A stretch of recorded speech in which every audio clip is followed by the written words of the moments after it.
If a small flock of cartoon bluebirds didn't help you get dressed this morning, that just means you haven't yet listened to Fine Tuning with Jim Hill and Drew Taylor.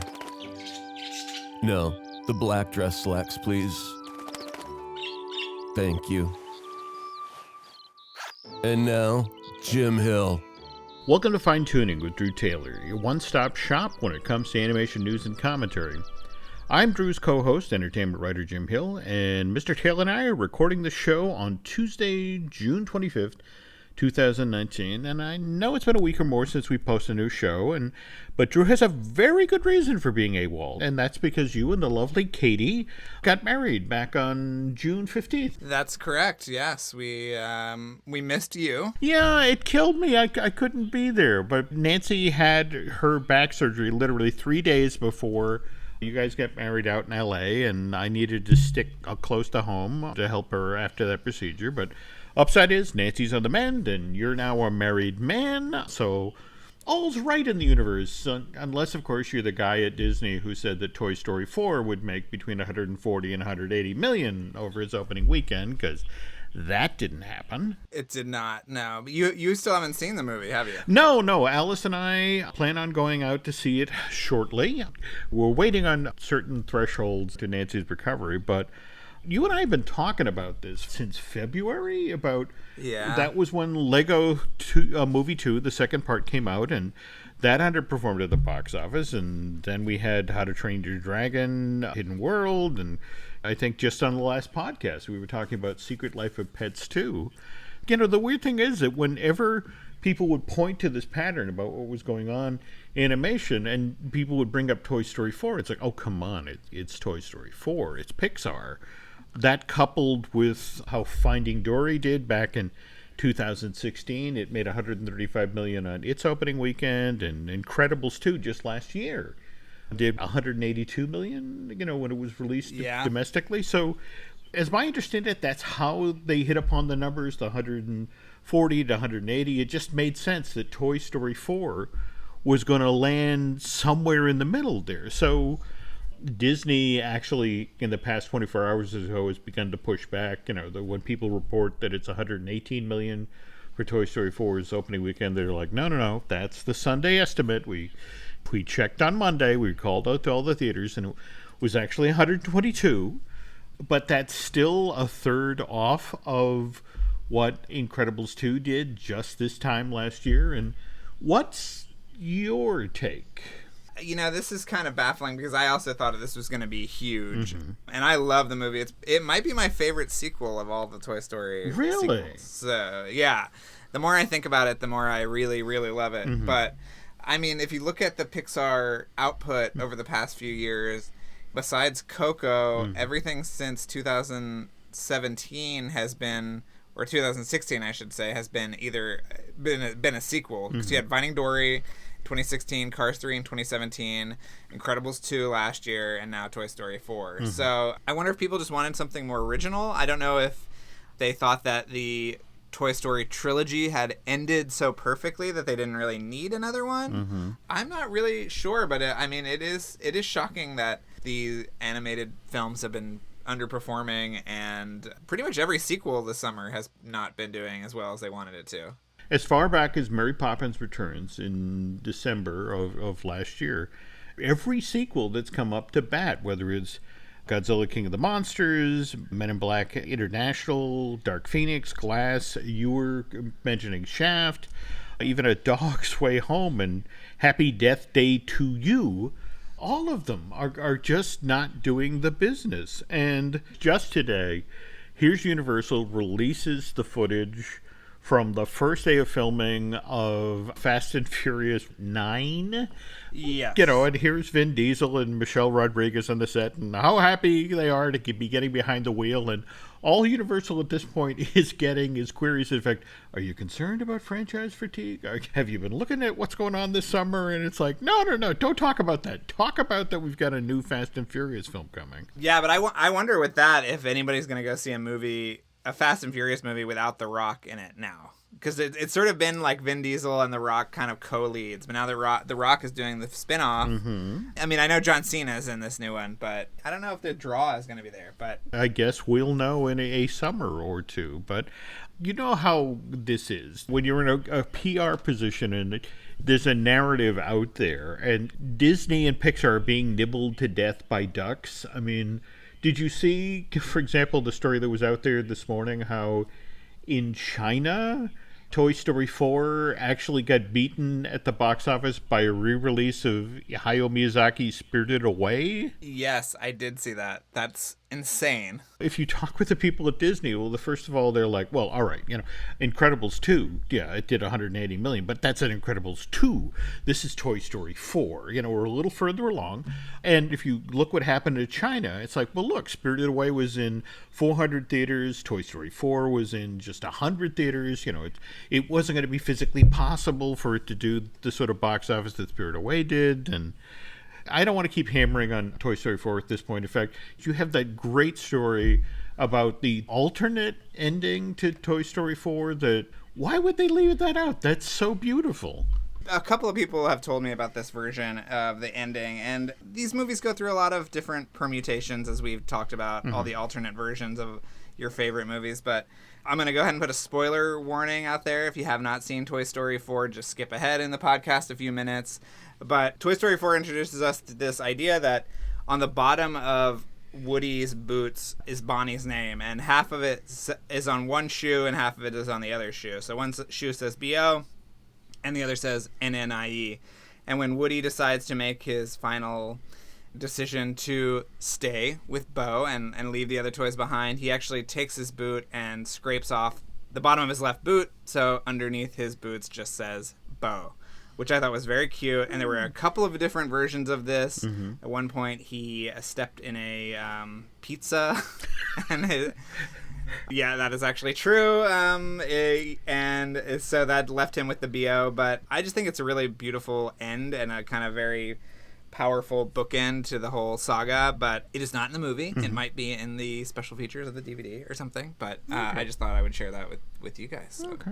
Love that story. And speaking of Pixar, once upon a time, John Carter of Mars was supposed to be Pixar's very first live-action movie. And however, by February of 2012, when this Andrew Stanton film finally made it to theaters, John Carter was now a Walt Disney Pictures release. And the story I've always heard is that was actually John Lasseter's call, and he was very, very protective of Pixar's reputation as a hit factory, and there was already concerns about John Carter, so it's like, let's move that over to Disney. And the We Only Produce Hits thing kept going right up until November of 2015 with The Good Dinosaur, which I still like that movie. I mean, I know it didn't do giant box office, but I thought Peter Somm and the team did some amazing work. I mean, especially loved the scenes with the trio of T-Rexes that ride herd on the mammoths or the cattle or whatever they are, and that wonderful scene by the river where the little human boy and the brontosaurus, sort of share their family stories. But John Carter, there's no getting around the fact that with a $300 million production budget, it still is the 8th most expensive film in Hollywood history. And when you factor in that it only did $284 million worldwide, this movie lost hundreds of millions of dollars for Disney. And Andrew Stanton, to his credit, turned around and delivered Finding Dory for Disney, which was, a $1 billion worldwide ticket seller back in 2016. And here's the guy you'd think, after what happened with John Carter, who'd be steering clear of getting back into live action, and that's really not the case. He did 2 episodes of season 2 of Stranger Things back in 2017. He did an episode of Better Call Saul last year. And just last night, Alice and I were watching the premiere of Legion on FX. And so who's the director of this episode? But Andrew Stanton. Now, he's listed as one of the screenwriters on Toy Story 4. Is that correct? Or yeah, there's a bunch of people listed for story, but he's the only one listed for screen. Or he's one of 2 writers that are listed as the screenplay.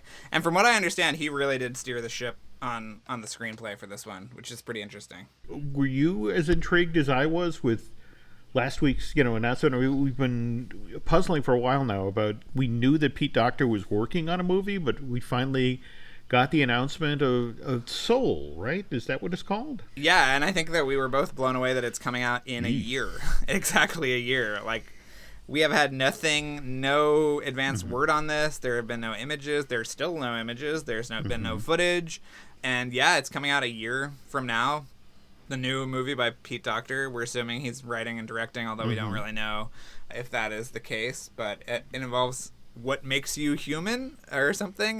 That's like the log line is, what makes you who you are. And I enjoy that it's another typically heady subject matter from Pete Docter. He never does the easy thing. No, not at all. Not at all. And so this is what kind of kills me, because again, given what's going on with Nancy, I'm just not going to be able to get out to the D23 Expo this year. And just as we were getting ready to record the show today, D23 released info about the animation panels that are going to be going on at this year's event, August 23rd through the 25th. I'm going to lean on you heavily for these things, because we have a 30th anniversary of the Little Mermaid. That's going to be on Sunday, August 25th at 10 a.m. in the D23 Arena. Likewise, supposedly, they're going to do on that same day, the 25th, a celebration of the Short Circuit program, the Walt Disney Animation Studios new shorts, the stuff that's going to show up on Disney+. We're supposed to have a big Pixar presentation, aren't we? Or yes, they're going to show footage from Onward and Soul and maybe announce some other things. But it looks like that instead of having a separate animation panel, that it's just going to be part of the Walt Disney Studios presentation on Saturday, which is interesting. You remember those marathon animation sessions. Yeah. But no, cannot wait to get a look at Soul. Would love to hear your impressions of the footage. But I guess the other panel that's killing me that I'm missing it is on Saturday, August 24th, 10 a.m. in the D23 Arena, the Expo Arena. The Simpsons. They're going to do a full-blown Simpsons panel this year. Matt Groening's going to turn out, Al Jean, and Nancy Cartwright and Yardley Smith, the voice of Bart and Lisa, are also going to be there. Supposedly, they're going to preview of the upcoming season, and anybody who attends this presentation on the way out is going to get an exclusive Simpsons collectible. There's a part of me that really wishes that it's comic book guy with mouse ears on. that probably won't happen, but I don't think so. It sounds like D23, especially during this transitional year, whether it's Disney taking on Fox or us plowing ahead with Pixar post John Lasseter, it's a really, really interesting time. And speaking of Fox, when Drew and I get back from this commercial break, we're going to talk about an anime production that executives at Disney and Fox seem to think has out of this world potential. This episode is brought to you by LifeLock. It's Cybersecurity Awareness Month, and LifeLock has tips to protect your identity. Use strong passwords, set up multi-factor authentication, report phishing, and update the software on your devices. And for comprehensive identity protection, let LifeLock alert you to suspicious uses of your personal information. LifeLock also fixes identity theft, guaranteed or your money back. Stay smart, safe, and protected with a 30-day free trial at LifeLock.com/podcast. Terms apply. Ugh, the sick day struggle is real. But with Dimetapp, it doesn't have to be. Children's Dimetapp works quickly to soothe multiple bothersome cough, cold, and allergy symptoms in a single dose. Our fast-acting formulas are designed with kids in mind, so they get everything they need and nothing they don't. Available in liquid and on-the-go chewable tablets. Tap the banner now to shop at Amazon and say goodbye to the sick day struggle with Dimetapp. Use as directed.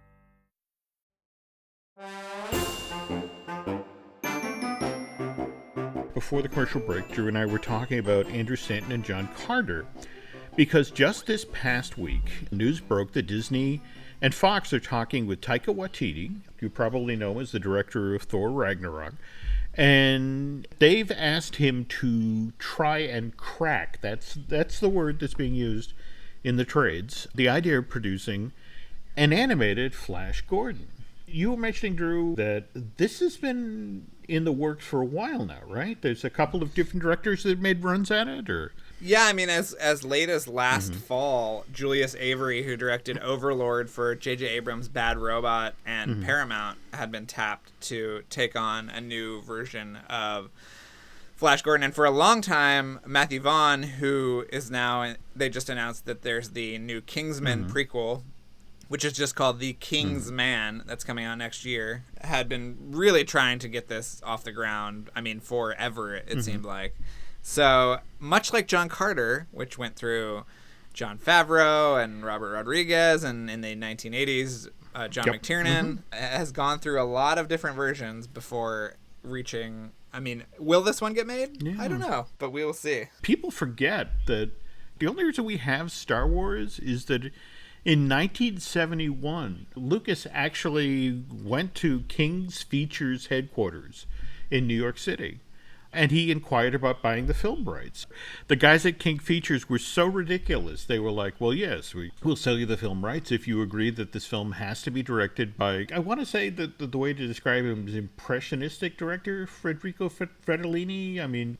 He directed 8.5, and yeah. There we go. Yes. But at the same time, also, King's Feature, for selling him the film rights, wanted 80% of the gross. There was no way in hell he could take that deal back to Hollywood. So it was like, fine, I'll direct it myself, and I'll create it myself and direct it myself. And so jump ahead to December of 1980, and here's Universal making Flash Gordon, only not with Federico Fellini, but it's being produced by infamous Italian producer Dino De Laurentiis. He's the guy who made that truly terrible King Kong in the mid-70s or thereabouts. And these days, people mostly know this movie because Queen did the score and was heavily featured in Seth MacFarlane's Ted back in 2012, right? Yes, that's true, yeah.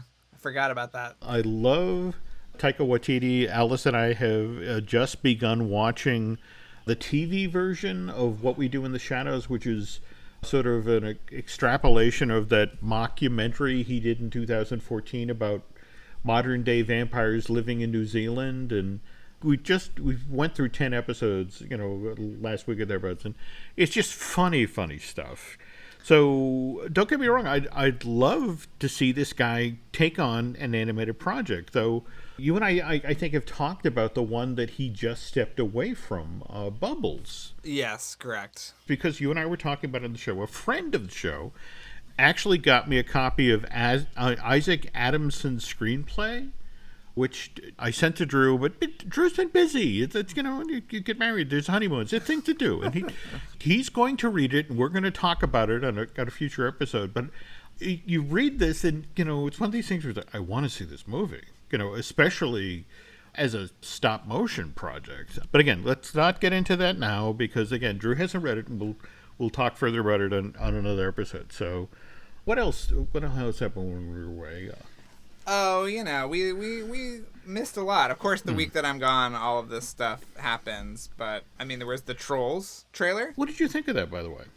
I thought it looked pretty cute. I mean, I love the art direction of the Trolls movies, so I'm very excited about this one. And I love the idea that it's the Trolls going up against other troll villages that are each centered around a genre of music. I think that was really cute. And I love the design of Queen Barb. The character that Rachel Bloom is, particularly the animation of her in the trailer was like, holy crap, if you're going to introduce a character, do it that way. So can't wait to see that. I think that's April of next year.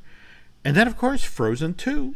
Kind of interesting that there was a little overlap in footage from the early teaser trailer to this, but what's your take on it? Listen, we made headlines when we broke the story of Frozen 2 a few months ago, if you'll recall. This is true. And it looks like we were right, that they are out looking for what happened to their parents. There's all this sort of talk about going back to the past and this and that. But I think it looks beautiful. It looks like a very bold new direction. And I've talked to people who've seen it, and I don't want to say too much, but they're very enthusiastic about what they're seeing. Well, that's great. Now, they did a presentation earlier this month at Annecy.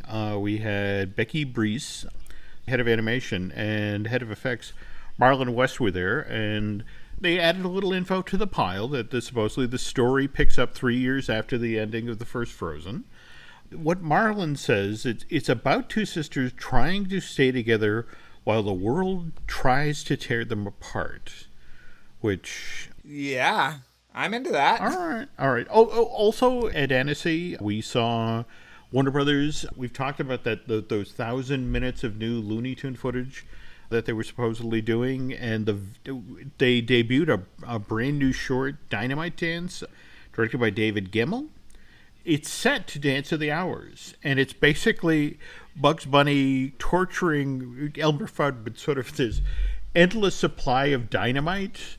And I guess, we live in an age full of people, well, you got to give me a trigger warning or that sort of thing. And I just sat there looking at it, and it's like, wow, this is like a slice of 1940s Looney Tunes, the very thing that parents used to complain about and insist we pull it off television. Right. The look is dead on. It's beautiful animation. In fact, I was sort of clicking through it and going, how much of this is twos? How much of this is done in ones? There's a part of me that's a little concerned because it's such an amazing replication of what Warner Brothers Animation used to do back in the 40s that it's like, oh, please don't get me wrong. I love that this is the level of quality, but it's like, oh God, don't let this all be just slavish imitations of what they used to do. Right. Well, we've talked about how there's like 1,000 hours or whatever of footage coming out. So hopefully there will be variety in the filmmakers and animation approaches that they've hired. But again, we have no idea who else is doing these things. It was a great sort of introduction to the world. I both applaud it and at the same time I have questions. So love to hear and see more. And while we're talking about Looney Tunes, I don't know if you saw, while Donald Trump was at Buckingham Palace during his visit to the UK, there were all these comments about how maybe his tailor should have done a better job with his tuxedo. During this time, somebody managed to put up on Twitter, I don't know if you remember this short, it's called Long-Haired Hair. It's when Bugs Bunny basically, I guess, lives next door to the Hollywood Bowl, and there's a blonde opera singer who's performing at the venue, and he makes the mistake of crossing Bugs Bunny, and Bugs spends the rest of this concert torturing him. And the interesting thing is somebody found an image of this guy in a tuxedo and put it next to Donald Trump in a tuxedo, and it was dead on, Drew. It was just sort of like, and the weird part of it is that short came out 70 years ago today, Drew. June 25th, 1949, directed by Chuck Jones. Just one of those weird moments where the universe kind of folds back in on itself. That's hilarious. Again, I know you're busy. At some point, you have to actually watch this show, especially because... But BoJack Horseman, the production team, which has been trying to unionize for months now, actually pulled it off. So congratulations to them. And for what we hear, season 6 of that show is supposed to debut on Netflix sometime in September. And speaking of Netflix, I don't know if you saw the image that came out of Universal Orlando, especially Island Adventure, earlier this week. But they now have a She-Ra walk-around character in the Lost Continent section of that part of that theme park. Great timing on their part, because season 3 of She-Ra and the Princesses of Power is supposed to debut on Netflix on August 3rd. And I know that Mission Impossible, and this is 7 and 8, right? They're going to shoot them? Yes, they're shooting soon. Okay, yeah. Okay, they're supposed to shoot in 2019. They're supposed to shoot back-to-back, out ahead of their, July 2021 and August 2022 release dates, right? Yes. Have you heard where they're shooting? By chance, are they going to Toronto? I don't believe so, but, what would they be doing in Toronto? Well, so much stuff shoots in Canada these days, and I was just kind of hoping you'd get sent to the set so I could then send you to check out. It's a brand new quick service restaurant that's actually just opened in Toronto called Garfield Eats, and it's a Garfield themed restaurant, which it's the second in the chain, because of course the first one opened in Dubai. Wow. If it was open when I was in Dubai, I'm going to be kicking myself for not going. I think it's just opened recently. Okay, good. But the thing is that they obviously, it's a Garfield-themed restaurant. So they, of course, serve lasagna. They serve pizza shaped like a cat's head. And because this is Canada and it's mandatory, they serve coffee. We have to invent a reason to send you to Toronto because some... Yes. I want to go. I would love to go. Okay, well, we'll figure this out. And speaking of Mission Impossible, what's next on Light the Fuse? I don't even know exactly what's next, but we just wrapped up our 3-part episode with Paul Hirsch, which if you haven't watched it or listened to it, you should. We get into a lot of great stuff about Star Wars in this last episode and John Hughes, so that's really fascinating. So if you have any interest, go over and listen to that because it's a good one. Okay. I promise. And did I tell you I ran into Brad Bird and Michael Giacchino at the Toy Story 4 premiere? I saw that. And in fact, didn't Brad Bird actually tell Michael that he had to go on your podcast? He did. He said that he should do it. I don't know if he will. We'll see. But I love that. I love the fact that Brad Bird is attempting to bully people into going on your podcast. I mean, yes, that's a great story. That's a great story. It was great, and then he was talking to Katie about the wedding and stuff. It was very cute. So yeah, it was. Brad's the man. Very cool. Very cool. Okay. On my side of the fence, we have the usual pile of shows, folks. We've got Disney Dish with Glenn Testa.